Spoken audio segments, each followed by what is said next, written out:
I'm really, really tired of what types of things are making it into international news pertaining to horses and horse sport. It's always bad news, and it's always news that reflects so poorly on all horse people and makes it look like we do not care for or value horses as animals in the way that I know, as a general rule in the industry, people do.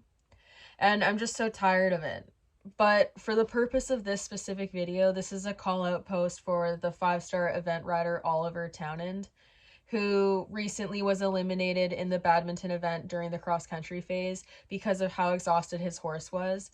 He didn't make the choice to pull up himself and rode the horse into a variety of very, very unsafe situations. And it's just shameful, honestly. Like, a rider at that level should not need the ground jury to make the call to stop riding. It should have been very clear.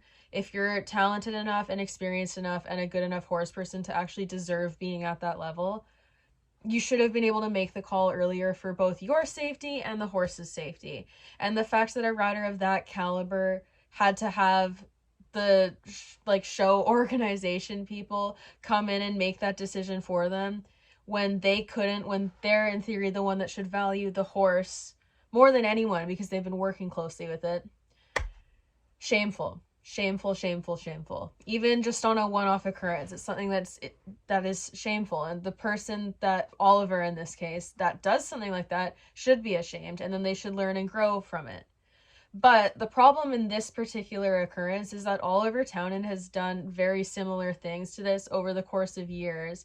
He had a similar occurrence with this same horse last year during badminton, and then in 2018 he got a formal warning for overuse of the whip, again during the cross-country phase, and put out not one but two apologies in 2018 talking about how bad he felt and how he was ashamed of his actions and that he was better than this and that he was going to work on himself and blah blah blah blah.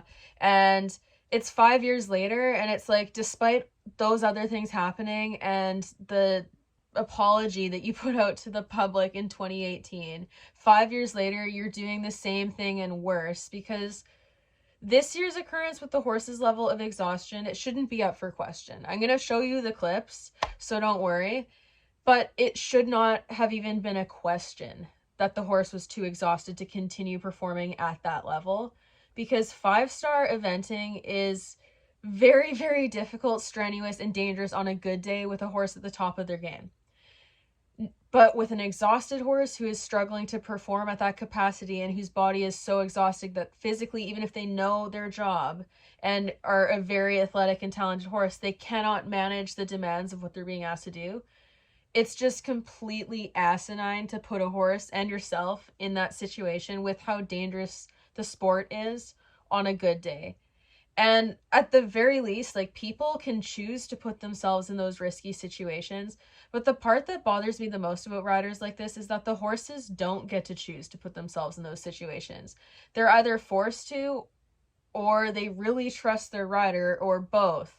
And it's really sad that we have these animals that are so willing and to perform at the capacity that is demanded of them at this level. Their riders, despite that willingness, just continue to put horses in situations that are very harmful to them. For Swallow Springs. Oh, and I just Into the lake. and there, he's definitely having to work a lot more with this horse, and he's making it hard work. I can see why he's taken the long route. My main issues with his track record are the fact that, first of all, if he's having this many exhausted horses, clearly something is not there with the conditioning, or he needs to learn more, or there's something going on with the horses or something, because it shouldn't be a situation where your horses are that ill-prepared and exhausted and you still, even in the moment, don't know when to pull them up. And then not only don't learn how to pull them up from that, but also don't condition them better. And again, this is an elite level sport that these people are supposed to be at the pinnacle of the sport. They're setting an example for everyone. They're the best of the best. I think it's really asking the bare minimum to say that they should care about their horse's welfare and themselves, and not deliberately put themselves in dangerous situations just to win a competition. And beyond that, it's like, even if you want to endanger yourself, your horse doesn't get a say, and they're trusting you to guide them through that course safely. And if you choose not to do that, I don't think you deserve to be in the limelight in any capacity, much less at the international level of sport and be one of the top ranked riders in the world. And also, all of this aside, just the act of flogging a horse like that to get it to keep going in any sport, I think is really poor horsemanship in itself. But again, this is a repeated pattern of horses getting pushed past their point of ability and like physical safety. And he's clearly not able to police himself and make good decisions for himself. And it's good that in this case the ground jury stepped in, but like, riders shouldn't be repeatedly putting themselves in the position where someone else needs to step in. Like, ideally, in a perfect world, we should be producing the quality of riders at that level that those types of things don't happen. One thing that I did like is that Lucinda Green, who is a commentator for this event, she called him out, and I really appreciate what she said. One thing that I think that we need to note, though, is that talking about how the world is watching and how there's spectators and it looks a certain way is drawing light to the fact that the industry could lose its social license because of what the outsiders will think. But I think the more important thing that should have been emphasized is how this impacts horse and rider safety, and how it's dangerous, and how it's like neglectful and abusive to horse welfare.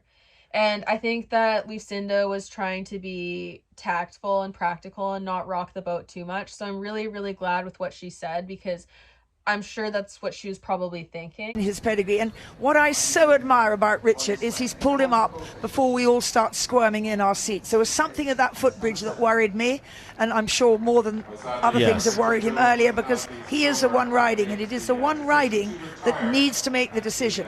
And I have to say, I don't know why Oliver Townend didn't make that decision early on Swallow Springs, because it's that sort of thing that brings the sport into disrepute. We have to be so aware that the world is watching us, and if our horses get knackered, there's another day. Pull them up. Well, Richard makes a very sensible decision. In his pedigree. But I think on an industry-wide scale that this stuff needs to be far more condemned, because it reflects poorly on all of us. And it makes us look like we don't care about the horses, because it's not just the person engaging in that type of treatment with the horse that's the problem. It's all of the people that sit by and watch things like this happen time after time after time, and either ignore it or defend it, or just shrug it off as being a part of the industry and otherwise don't want to fix it, or directly enable it because of their position in the industry as a trainer, a judge, an upper level rider, a sponsor, etc. And it's something that we need to start openly condemning if we want to see change, because at this point it's so enabled. And I find that there's a lot of virtue signaling when something bad finally does happen. Like, let's say if this horse and Oliver crashed really badly and either him or the horse became mortally injured, people would be going on and on until they were blue in the face about how unfair to the horse it was if the horse needed to be euthanized because of a fall, and how terrible it was. And honestly, even in that case, I still think people would probably try to find some way to defend Oliver, but there'd be way more public outcry from all horse people, even the types that wouldn't necessarily speak up in a situation like this where no one was injured. But if we actually want to make positive change and prevent these things from happening, then we can't wait until it gets to that point, because then we're going to have to let it repeatedly get to that point before we actually start stepping in and doing something and saying something and about how outraged you are after something happens when it's been continuously enabled on a rampant scale across so many different areas of the horse world. It doesn't really mean anything, because the horse had to suffer, or lots of horses had to suffer, for it to get to the point of actually having any meaningful change come. This whole thing to me is just really, really frustrating, because it makes all horse people look bad, and people from the outside, generally speaking, the vast majority of them see an issue with what's going on in the horse world, and they're like appalled by it, and it gives them a very bad perspective of horses and horse people. And they don't care about protecting the sport or the horse rider relationship, because they're not involved with it, and it wouldn't matter to them at all if the entire industry fell apart. But obviously a lot of people who have horses and people in the industry would care, and it would impact our lives a lot, and it would also impact horse well-being if they tried to like cancel all horse ownership or all horse sports, because a lot of people wouldn't have incentive or finances to keep their horses. But we love horses, and people in the horse industry really like have value in the sport, and like the friendships they've built and the environment, and like even all the toxic stuff aside, there's a lot of value that people get out of the horse world when they're in it. So we should have incentive to start caring about these things. And it shouldn't just be a situation where it's only people at those levels that get to weigh in on these things. Because if we wait for that, nothing's going to change. And then if they taint public perception to such a degree, which they're already well on their way, it's going to end up impacting all horse people, including pleasure riders, even if it's just by people viewing what you do differently and not viewing it as ethical to keep horses or ride them or use them for in any capacity. So it's something that eventually we're all going to end up getting impacted by if we don't put a stop to it. And I don't think that riders like Oliver are representative of most horse people, because I do think that most horse people would have known how to draw the line sooner than he did in those clips. So if that's not representative of who we are and our values of horse people, we shouldn't be allowing it to be seen and accepted repeatedly at the upper levels, because this also just isn't a him problem. There's a lot of other instances of welfare problems in the industry. And there's little things that we kind of let slide for horse welfare that pile up and eventually lead to bigger offenses like this, because ultimately things wouldn't have been allowed to get this far with him in the industry as a whole if there wasn't such a public acceptance for a certain level of treatment for horses. And that's not really a judgment on anyone. It's just the fact that when it's perfectly legal to like repeatedly whip horses in competition, and have tons and tons of people defend it, even in cases where the riders do get in trouble or have like big name trainers caught beating up horses, etc. When stuff like that still gets openly defended, it makes it easier for other offenses to slide, because there's enough people willing to defend things that shouldn't in reality be defensible. So we need to start cracking down on all the things that need change. It doesn't really matter how big or small they are, because you can care about more than one thing at a time, and ultimately we need to have a big overhaul on how people use horses in the industry and what we enable, because even if we kept all the sports exactly the same, there's stuff that we're allowing slide in current competition that makes no sense, and it's not good for horse or human, because it's rewarding the wrong type of equestrian. And if it's for the love of the horse and horse welfare is important, that's not what impression is being given by the vast majority of the show industry right now. Just to be completely honest, there's a lot of things that we do that aren't with like in the horse's best interest whatsoever, and aren't even protecting them for their intended use in competition.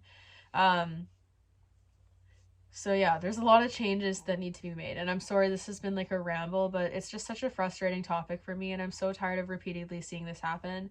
This is in the wake of like the Kentucky Derby week and how many horses were injured or had to be euthanized during that week, which I'm gonna do a separate video on a different time. But it's so frustrating for me because it's just not reflective of like what a lot of horse people are like, and I think that the industry could just be doing so much better. And I think that's one of the things that's just so frustrating about all these types of situations for me, is that I know that horse people are capable of so much better than this. It's just embarrassing that we continue to allow this to happen, and that so many people enable it or just shrug it off and are apathetic. And it's like, we're all better than this. All of us are capable of better. We don't need to keep enabling stuff like this.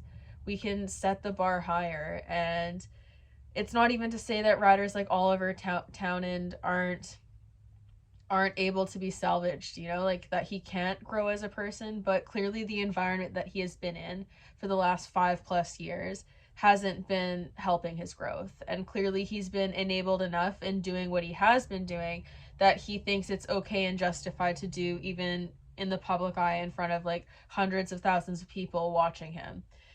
So if that's what's happening and these problems are reoccurring, it's a sign that they're not being properly addressed. And he might be able to become a better horseman who's more compassionate about the horse and knows when to draw the line earlier so that he doesn't endanger himself or the horse, but he's not currently showing himself to be that rider. And when I criticize someone like that, I'm criticizing the person that they're showing themselves to be in that moment.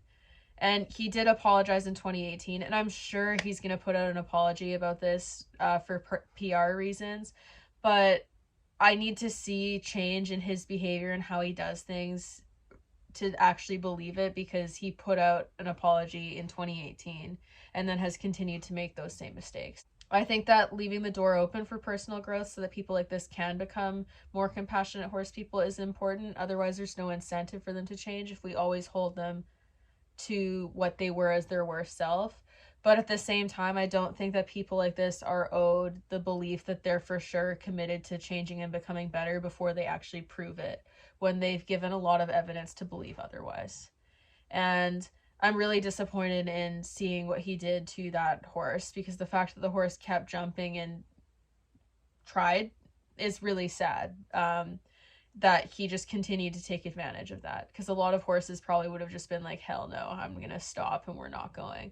But that horse kept trying, and those are usually the horses that end up getting super injured because of their riders, because they're willing to just keep going and trucking along even when they freaking shouldn't. But yeah, this is very disappointing to see. We need to have massive overhaul of the horse industry, because there's so much that we enable that is just not okay. And there's so much evidence showing us that it's not okay.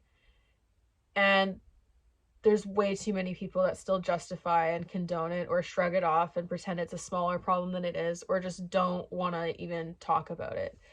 And we can't wait until this becomes such a big problem that outside entities try to force us to make the changes that we clearly need to make. And if we wait that long, it's going to end up being more of a problem. So I hope people take my content as a warning to avoid that. Even if we don't have the same goals and beliefs, all of us will have mutual benefit in holding upper level riders more accountable and creating better welfare regulations at the upper levels, because if the changes don't happen, we're going to have other people step in to make them happen, with how bad the press on horse people is right now. And we're a very easy group of people to hate, because we're not that big of a priority in terms of a worldwide scale for sports. People could mostly take or leave horse sports. So if we keep showing ourselves to be abusive, neglectful animal caretakers on an international scale, that's what people are going to start to view all of us as, even if we're not competing at an international scale. The people at that level are supposed to be our role models, and they're letting every equestrian, young and old, worldwide down by how they're showing themselves to be. But most of all, they're letting their horses down, and they're letting their childhood self down, because most of those riders probably started out as horse-loving individuals who were truly in it for the love of the horse. And somewhere along the way that got lost. And it happens to a lot of riders, even if they snap out of it eventually. It happened to me. And if it's happening that often to people, we really need to reevaluate the attitudes that are causing that to happen, because it's a repeated problem that we just continue to see again and again and again in the horse industry, and it's time to change it and stop the cycle. So that's my rant for the day. Thank you for listening, everyone. You can check out my other pages down below in the description. Don't forget to like, subscribe, and share this video if you enjoyed it and if you want to help spread awareness. But we really need to make change. Enough is enough. This is really bad press for all of us, and it's not representative of how most people actually feel about their horses.